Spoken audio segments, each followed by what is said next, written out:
மனிதருள் புனிதர் புனித பிரென்டிசி லாரன்ஸ். மிகுந்த நுண்ணறிவும் வலுவான நினைவாற்றலும் இவருக்கு இருந்த காரணத்தினால் இவர் பல மொழிகளை மிக எளிதில் கற்றவராக திகழ்ந்தார்.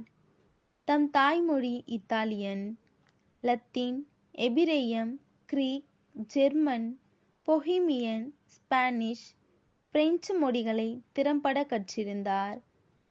கிபி 1559 நேப்ளஸ் நகருக்கு அருகில் பிரென்டிசியில் முதலில் கப்புச்சின் துறவிகளிடம் கல்வி ஞானம் பெற்றிருந்தார்.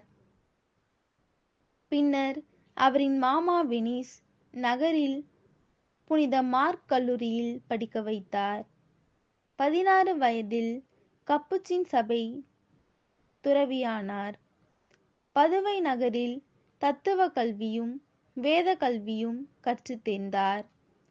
குரு பட்டத்திற்கு பின் திருத்தந்தையின் வேண்டுகோளின்படி தமது எபிரேய மொழி ஆற்றலை பயன்படுத்தி யூதர்களுடன் கலந்துரையாடலில் இறங்கினார். இதன் மூலம் ஏராளமான யூதர்கள் கிறிஸ்துவின் ஒளியை பெற்றனர். ஜெர்மனியில் லூத்தரின் தவறான கருத்துக்கள் வேரூன்றி கொண்டிருந்ததால் அவற்றை முடக்க இவரை அந்த நாட்டிற்கு திருத்தந்தை அனுப்பி வைத்தார். அங்கு பரவியிருந்த பிளேக் நோயினால் தாக்கப்பட்டவர்களுக்கு அரும்பெரும் பணிபுரிந்தார். 3 நகரங்களில் சபை மடங்களை நிறுவினார். கிபி 1602 சபை தலைவராக தெரிந்து கொள்ளப்பட்டாலும் 3 ஆண்டுகள் கழித்து இப்பொறுப்பிலிருந்து தம்மை கழற்றி கொண்டார். 80,000 படை வீரரோடு துருக்கியர்கள் கிறிஸ்தவ நாடுகளின் மீது பெருமளவில் படையெடுத்து வந்தபோது 18,000 கிறிஸ்தவ போர் வீரர்களே இருந்தாலும் இப்புனிதர் சிலுவையை கையிலேந்தி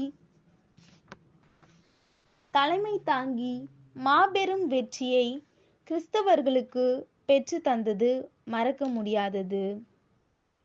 இவர் எழுதிய சிறப்பான நூல்கள் 15 11 நூல்கள் ஆழமான கருத்துக்கள் கொண்ட மறையுரைகளாகும். அவற்றில் முழுக்க முழுக்க விவிலிய சொற்கள் பளிச்சிடுகின்றன.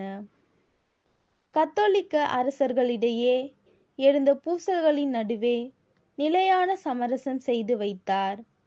இத்தகைய சூழலில் போனால் உயிருடன் தப்ப இயலாது என்று சொல்லிக்கொண்டே நலிந்த தம் உடல்நிலையோடு ஸ்பெயின் நாட்டு அரசனை சந்திக்க மாட்ரிட் சென்றார்.